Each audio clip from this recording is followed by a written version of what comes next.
मेरे बेटे की घर वाली की डैथ हुई सी। ठीक है जी।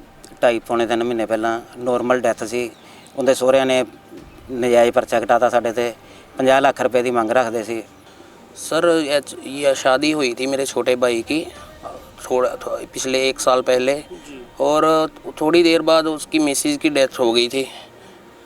नेचुरली डेथ हुई थी। उनके लड़की वालों के घर वालों ने हमारे पर वो एक्शन लिया कि इन्होंने इसको मार दिया है।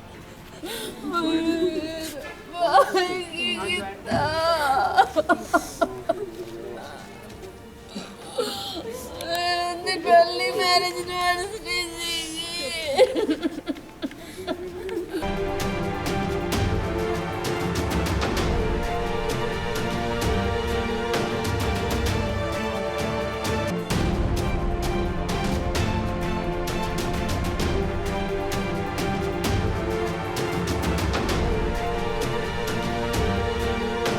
उन्होंने दोष लाया सी भी दाज मंगते थे, इन्होंने जहर दे के मार दी। मेडिकल रिपोर्ट की आई है? मैडिकल रिपोर्ट नॉर्मल डेथ आई है जी। कोर्ट ने कोई फैसला दिता भी ਤੁਹਾਡੇ ਹੱਥ? परचा खारिज हो गया जी।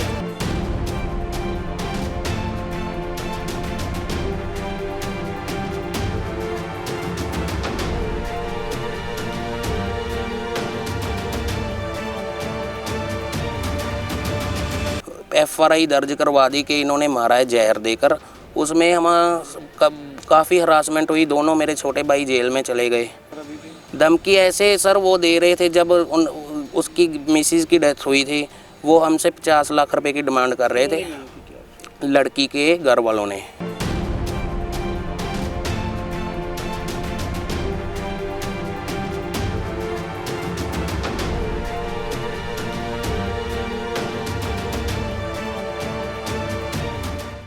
हाँ जी सर, की नाम है ਤੁਹਾਡਾ? धर्मपाल जी। सर की मसला जी, की गल हुई है? मेरे बेटे की घर वाली की डेथ हुई सी। ठीक है जी। 2.5-3 महीने पहला नॉर्मल डेथ सी। उनके सोहरिया ने नजायज़ परचा कटाता साढ़े ते 50 लाख रुपए की मंग रखते सी। कहते 50 लाख दे दो, नहीं तो असीं तुहाडे ते परचा कटा देंगे झूठा। की दोष लाया सी उन्होंने? उन्होंने दोष लाया सी भी दाज मंगते थे, इन्होंने जहर दे के मारती। मेडिकल रिपोर्ट की आई है? मैडिकल रिपोर्ट नॉर्मल डेथ आई है जी। कोर्ट ने कोई फैसला दिता फिर ਤੁਹਾਡੇ ਹੱਕ 'ਚ? परचा खारिज हो गया जी।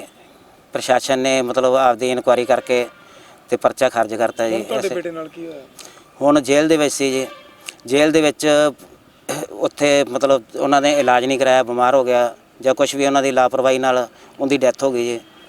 ਸਹੁਰਿਆਂ ਦਾ ਕਿਹੋ ਜਿਹਾ ਵਤੀਰਾ ਸੀ ਮੁੰਡੇ ਦੇ? ਸਹੁਰਿਆਂ ਦਾ ਵਤੀਰਾ ਬਹੁਤ ਮਾੜਾ ਸੀ ਜੀ। ਬਹੁਤ ਧਮਕੀਆਂ ਦਿੰਦੇ ਸੀ ਤੇ ਬਹੁਤ ਜ਼ਿਆਦਾ ਇਹਨਾਂ ਨੇ ਹਰਾਸ ਕੀਤਾ ਸਾਨੂੰ। ਤੁਸੀਂ ਲੜਕੇ ਦੀ ਮੌਤ ਪਿੱਛੇ ਕਿਸ ਨੂੰ ਦੋਸ਼ੀ ਮੰਨਦੇ ਹੋ? ਇਹ ਲੜਕੇ ਦੇ ਸਹੁਰਿਆਂ ਨੂੰ ਤੇ ਜੇਲ੍ਹ ਪ੍ਰਸ਼ਾਸਨ ਨੂੰ। ਕੀ ਇਹਨਾਂ ਦੇ ਕਰਨੀ ਚਾਹੁੰਦੇ? ਇਹਨਾਂ ਤੇ ਜੋ ਬਣਦੀ ਕਾਨੂੰਨੀ ਕਾਰਵਾਈ ਹੋਣੀ ਚਾਹੀਦੀ ਜੀ। ਹੁਣ ਫਿਲਹਾਲ ਤੁਸੀਂ ਡੈੱਡ ਬੋਡੀ ਲੈ ਰਹੇ ਹੋ ਕਿ ਨਹੀਂ? ਨਹੀਂ ਜੀ, ਜਿੰਨਾ ਚਿਰ ਉਹਨਾਂ ਤੇ ਪਰਚਾ ਦਰਜ ਨਹੀਂ ਹੁੰਦਾ ਉਹਨਾਂ ਚਿਰ ਅਸੀਂ ਡੈੱਡ ਬੋਡੀ ਨਹੀਂ ਲਵਾਂਗੇ, ਉਹਨਾਂ ਚਿਰ ਸੰਸਕਾਰ ਨਹੀਂ ਕਰਾਂਗੇ। ਨਹੀਂ ਤਾਂ ਜੇ ਡੈੱਡ ਬੋਡੀ ਧੱਕੇ ਨਾਲ ਦੇਣਗੇ ਤਾਂ ਅਸੀਂ ਸੜਕ 'ਤੇ ਰੱਖ ਕੇ ਉੱਥੇ ਉਹਨਾਂ ਚਿਰ ਉੱਥੇ ਹੀ ਰੱਖਾਂਗੇ, ਧਰਨਾ ਲਾਵਾਂਗੇ। ਜਿੰਨਾ ਚਿਰ ਉਹਨਾਂ 'ਤੇ ਕਾਰਵਾਈ ਨਹੀਂ ਹੁੰਦੀ ਅਸੀਂ ਡੈੱਡ ਬੋਡੀ ਸੰਸਕਾਰ ਨਹੀਂ ਕਰਾਂਗੇ। जी सर, क्या नाम है आपका? मोहित सर। सर क्या बात हुई है सर यह शादी हुई थी मेरे छोटे भाई की पिछले 1 साल पहले, और थोड़ी देर बाद उसकी मिसेज की डेथ हो गई थी। नेचुरली डेथ हुई थी। उनके लड़की वालों के घर वालों ने हमारे पर वो एक्शन लिया कि इन्होंने इसको मार दिया है इन लोगों ने। तो वो हमारे ऊपर पर्चा हो गया। वो FRI दर्ज करवा दी कि इन्होंने मारा है जहर देकर।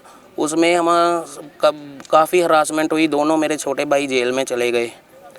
तो अब की बात क्या है, जेल में चले गए। अब हमको फ़ोन आता है कि जेल से ला रहे हैं आपके भाई को मेडिकल में दाखिल करवाने के लिए, इलाज करवाने के लिए। जब वो वहाँ से उनको लाए तो जब हम वहाँ पहुँचे तो वो हमें सही हालत में नहीं मिला। वो किसने धमकी वगैरह दी थी? धमकी ऐसे सर वो दे रहे थे, जब उसकी मिसेज की डेथ हुई थी वो हमसे 50 लाख रुपए की डिमांड कर रहे थे लड़की के घर वालों ने, हमारे जो भाई के उस ससुराल वाले ने।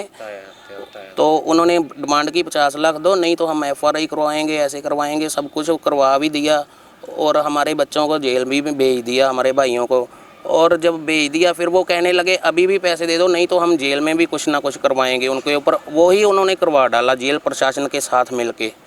हमारा बच्चा जेल में गया था, बिल्कुल सही था। जब वो वहाँ हमको फ़ोन आता है मेडिकल में हम इलाज के लिए ला रहे हैं, तो वो वेंटिलेटर पर था। जब हम वहाँ पहुँचे तो कुछ ही समय बाद हमें मिलने भी नहीं दिया, कुछ ही समय बाद डेथ क्लियर कर दी उसकी। तो हम प्रशासन से मांग कर रहे हैं, ये अभी मॉर्चरी में लाश पड़ी है उसकी। अभी ये हमको बोल रहे हैं लाश ले जाओ, लेकिन हम बिल्कुल नहीं ले जाएंगे जब तक FRI दर्ज नहीं होगी। अगर इन्होंने हमको प्रशासन ने किसी भी तरह के अधिकारी ने हमको ज़बरदस्ती लाश सौंपने की कोशिश की तो हम लाश को सड़क पे रख के धरना लगाएंगे। जितना हो सका संघर्ष ज़ोर से ज़ोर करेंगे। हमें इंसाफ चाहिए। हमारा बच्चा अभी 24-25 साल एज का बच्चा था। हमें इंसाफ चाहिए बस, इससे ज़्यादा और कुछ नहीं। जो बनती कार्रवाई है जेल प्रशासन के ऊपर और जो इस लड़के के ससुराल वालों ने किया, हमें बस उसके खिलाफ़ पूरा इंसाफ चाहिए, नहीं तो हम अपना संघर्ष दिन ब दिन तेज़ करते जाएंगे। ਇਹ ਜੀ ਸਾਨੂੰ ਕੱਲ੍ਹ ਇੱਕ ਪੱਤਰ ਗਿਆ ਸੈਂਟਰਲ ਜੇਲ੍ਹ ਫਿਰੋਜ਼ਪੁਰ ਵੱਲੋਂ ਥਾਣਾ ਸਿਟੀ ਸੁਪਰਡੈਂਟ ਸਾਹਿਬ ਵੱਲੋਂ ਵੀ ਜਿਹੜਾ ਹਵਾਲਾਤੀ ਹੈਗਾ ਸਾਹਿਲ ਮਨਚੰਦਾ ਪੁੱਤਰ ਧਰਮਪਾਲ ਮਨਚੰਦਾ, ਇਹਦੀ ਕਰੀਬ 26 ਸਾਲ ਉਮਰ ਹੈ ਇਹਦੀ ਅਤੇ ਕੋਟਕਪੂਰਾ ਦਾ ਰਹਿਣ ਵਾਲਾ ਜੀ। ਇਹਦੇ ਵਿਆਹ ਨੂੰ 1 ਸਾਲ ਹੋਇਆ ਸੀ ਅਤੇ ਇਹਨਾਂ ਦੀ ਜਿਹੜੀ ਪਤਨੀ ਹੈ ਉਹ ਕਿਸੇ ਕਾਰਨ ਉਹਦੀ ਡੈਥ ਹੋ ਗਈ, ਇਨਫੈਕਸ਼ਨ ਵਗੈਰਾ ਹੋ ਗਈ। लेकिन यदि सहुरा परिवार ने इन्होंने मुकदमा नंबर 38 मिति 28/7/2020 अंडर सैक्शन 304B 120 BIPC दर्ज करवा दिता।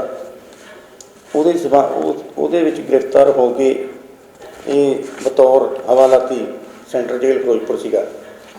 पत्र मुताबिक ये अचानक बीमार होया जी 18 तरीक को, तो इनू सिटी फिरोजपुर इनू सिविल हॉस्पिटल फिरोजपुर दाखिल करवा दिता। उन्होंने उत्थे कुछ घंटों बाद इनू गुरु गोबिंद सिंह मैडिकल कॉलेज इत्थों का मतलब रैफर कर दिता। इन्होंने आउंदियां इहदा इलाज शुरू किया जी। इलाज दौराने इलाज कल मिति 19 नूं इहदी मतलब करीब 12-12:30 बजे के करीब मौत हो गई। उहदे संबंध विच 176 CRPC की कार्रवाई होनी है, जिहड़ी जज साहब ने करनी होगी। अदालती जांच होंदी है जी, बाकी फार्मैलिटियां साडियां भी होंदियां। हुण इन्हां दा पोस्टमार्टम करवा रहे हैं जी, तो जज साहब नूं इन्फॉर्म करांगे। बाकी कार्रवाई कंप्लीट हो गई है, तो वो जज साहब आके इहदे पिता का बयान लिखणगे। मैं भी लिखिआ, इहदे आधार ते असीं उन्हां नूं मार्क करावांगे सीनियर मैडिकल अफसर नूं। पोस्टमार्टम हो के डैड बॉडी इन्हां दे हवाले कर देंगे। बाकी की कार्रवाई जो भी जज साहब करनगे अपनी जांच मुताबिक ਉਹਦੇ ਮੁਤਾਬਕ ਅੱਗੇ ਅਮਲ ਵਿੱਚ ਲੈਂਦੀ ਹੈ। ਸਰ, ਇਹ ਪਰਿਵਾਰ ਵਾਲੇ ਨੇ ਕਿ ਇਲਜ਼ਾਮ ਹੈ ਵੀ ਫਿਰੋਜ਼ਪੁਰ ਜੇਲ੍ਹ ਦੇ ਵਿੱਚ ਸਹੀ ਦੇਖ ਰੇਖ ਨਹੀਂ ਹੋਈ। ਦੇਖੋ ਜੀ, ਇਹਦੇ ਬਾਰੇ ਤਾਂ ਜੇਲ੍ਹ ਅਧਿਕਾਰੀ ਦੱਸ ਸਕਦੇ ਜਾਂ ਡਾਕਟਰ ਨੇ। ਉਹਦੇ ਜੇ ਪੋਸਟਮਾਰਟਮ ਰਿਪੋਰਟ ਦੇ ਵਿੱਚ ਹੀ ਜੋ ਆਇਆ ਜਾਣਾ ਵੀ ਕੀ ਕਾਰਨ ਸੀ, ਕਾਜ਼ ਆਫ ਡੈਥ। ਹਾਂਜੀ।